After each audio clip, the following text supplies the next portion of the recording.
Before Trump went out to California, he did what Joe Biden forgot to do, which is show some empathy and caring for the victims of Hurricane Helene, still suffering in North Carolina, where he swung by with the spectacular First Lady and decided to shine a spotlight on the people who still have not recovered and cannot get payments from insurers out there. He actually had people come to the microphone and talk about their experience with these insurance companies. Here's a little bit of that in SOT 3. We had to do mold mitigation on our home, which is extremely expensive, before the structural engineer even came out in order to get our flood payout. And to me, that was not really acceptable. Has the insurance company been responsive or not really? Not so much. Again, they give you the money they have to give you? I'm hoping so. And we need some assistance with that. We reached out to an attorney. What's the name of the insurance company? North Carolina Farm Bureau. You got to move it, right? Yep. That's terrible. That's what we're after here. Are a lot of people having that problem too? With the insurance companies, general, different insurance companies, and they're all difficult, or just the one particular one? I've heard different stories from others. It's amazing, Batya, because Trump easily could have gotten all that information from his team. There was a reason he was having these people come up to the microphone and tell their stories personally. And, I look at these folks and I see a ton of folks just like those in the neighborhoods that I grew up in and that I see when I go back home even now. People who are not highfalutin, they're not fancy. They got the baseball cap on and the old guy with the long gray hair. And the one guy holding his little daughter or son, couldn't tell the gender of the kid he was bouncing as he was trying to tell his story. And this is salt of the earth America. And Trump does not have to inject himself into this neighborhood at all. He is trying to call attention to the plight of these Americans who are still suffering, even though, with all due respect to our friends in California, they're not from the Pacific Palisades or Malibu. Yeah, exactly. I'm going to try not to go Selena Gomez on you because I, like many of my followers, got very emotional watching that press conference. To see a president decide that what he's going to do with the power of his office is show up and give his platform to the forgotten, literally the forgotten men and women of America, the backbone of this country, the hardest working people who have been utterly, utterly forgotten by both parties, and then to name and shame the insurance companies that are stiffing them. There is not another politician who I could think of who would do this. This is a person whose heart just bleeds for the American people. This was one of the most astonishing things I've ever seen in my entire life as a journalist, as an American. It was absolutely astonishing.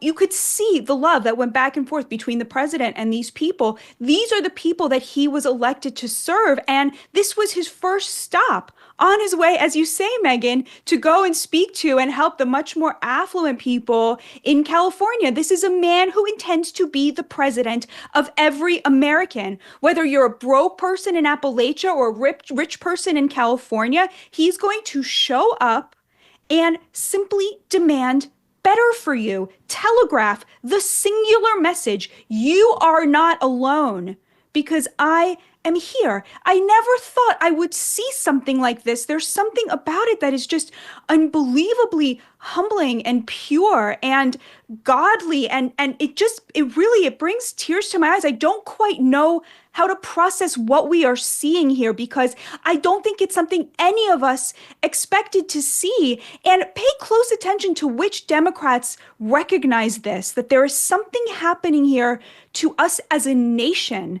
We are coming together in a way that Donald Trump promised we would. He kept saying, they kept accusing him, he's going to do revenge, he's going to do this, he's going to do that. And he said, our success will be our retribution. And that is what we are seeing right now. It is extraordinary. It's extraordinary to see this happening, especially between a Republican and the working class of America, which is, traditionally not the group that would run in to vote for a Republican. My mom is a lifetime nurse. Now she's a retired nurse who spent her career at the VA. And after my dad died, a long time ago, 1985, she married a plumber. His kids became a police officer and a nurse, right? This is not like a rich family. And for the first time, my mom sounds like a Republican. My mom, I hope she doesn't mind me revealing, my mom voted for Trump. And it's not because of me. My mom has voted Democrat her entire life. She's 83 because of that, Batya, because she's picking up what he's putting down. Like, she sees what he's doing. She feels heard by him. She's living. Yes, of course, I help her. But she, like all prideful people in their 80s, does not want my money. She wants to live on her retirement. She earned it and all that.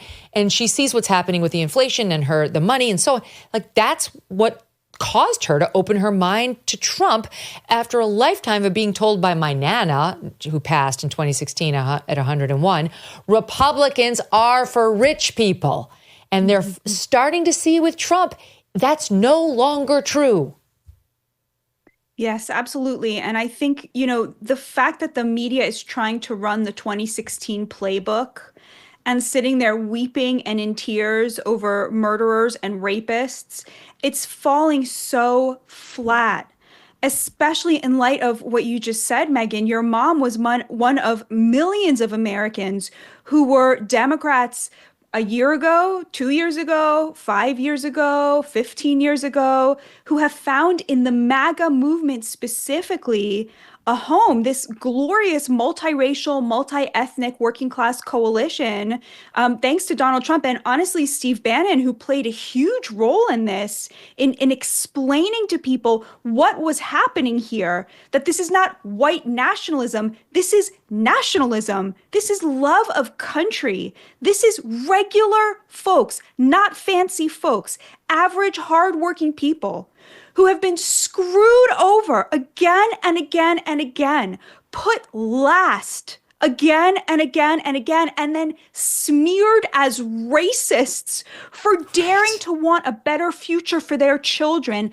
This is who Donald Trump represents.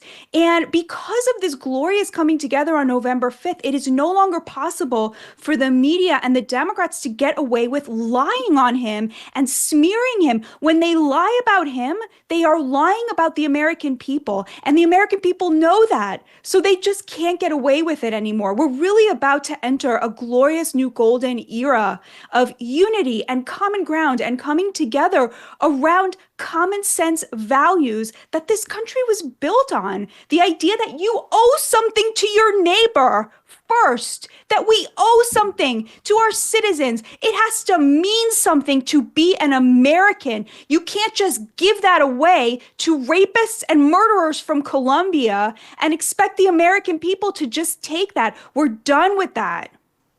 Oh, so good. And unlike the left, President Trump's party does include the well-off. He did go then to the Pacific Palisades and to Malibu and work hard to try to figure out how to help those people too. Unlike the left, which demonizes one side or the other, right? It's either like a bunch of country bumpkin losers who just live in flyover country and are too dumb to understand what's best for them, or the rich don't pay their fair share and we need more from them, like the AOCs.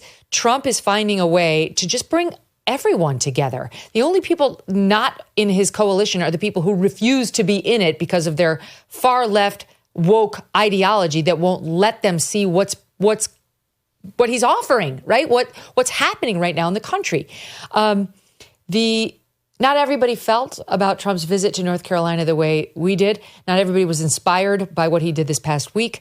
One of the things he said was he's got questions about whether FEMA should continue as an ongoing concern and or whether states should be encouraged to save and somehow find a way to address disaster management on a more local level. And here is how, was it Margaret Brennan responding to that? Yeah. Back to Margaret. She's the star of our show today. SOT 14. FEMA has specialized expertise that some of these states just don't have. Margaret, in their arsenal. And I wish how that they will states who are lower income states, the Mississippis, the Kentuckys, the Alabamas, be able to do this for themselves without federal help? Well, the president, to be clear, is not saying we're going to leave anybody behind. He's saying that in the way that we administer these resources, some of which is coming from the federal level, some of which is coming from the state level, we've got to get the bureaucrats out of the way and get the aid to the people who need it most. But But they're too dumb and too poor, Mr. Vice President, to fend for themselves. And it's so backwards, of course. You look at the people at that press conference in North Carolina. These are the kind of people who help their neighbors, who have been helping their neighbors, keeping people afloat when the government didn't step in and do it for them.